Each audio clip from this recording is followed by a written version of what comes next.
député, Monsieur le ministre. Oui, Madame la Présidente, Monsieur le député Bouix.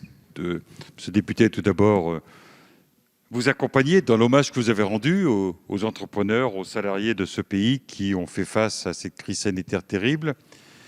Et comme vous, effectivement, j'ai bien noté les 3 points, même s'il y en a encore beaucoup d'autres, sur lesquels vous avez souhaité m'interroger. Alors, sur les matériaux, tout à l'heure, je disais à Madame Thiel que je vais rencontrer les représentants du bâtiment, qui sont aujourd'hui un peu ceux qui sont le plus impactés, puisque dans le bois, dans l'acier, on voit bien qu'il y a une sorte de prise de tenaille entre une reprise d'activité très forte mondiale aux États-Unis et en Chine, et puis la diminution de productivité des entreprises.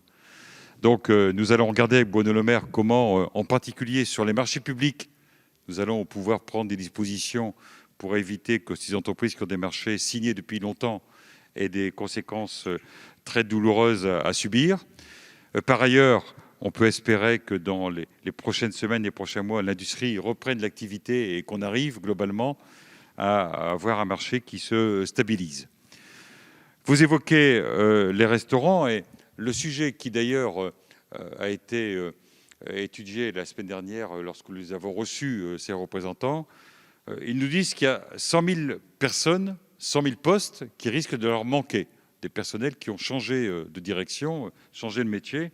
Donc on a, avec Elisabeth Borne, travaillé avec Pôle emploi pour qu'il y ait des formations spécifiques pour les personnes en recherche d'emploi dans les métiers sous tension, dont l'hôtellerie et la restauration. Vous mettez l'accent sur les apprentis. Donc effectivement, certains d'entre eux n'ont pas pu faire le stage dans les entreprises.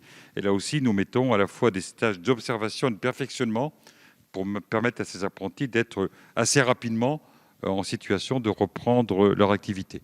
En ce qui concerne les difficultés de paiement, effectivement, il faut qu'on fasse un travail de prévention, d'accompagnement, et le médiateur du crédit est à la disposition des entreprises pour essayer de regarder comment on peut intervenir le plus rapidement possible. Merci, Monsieur le ministre.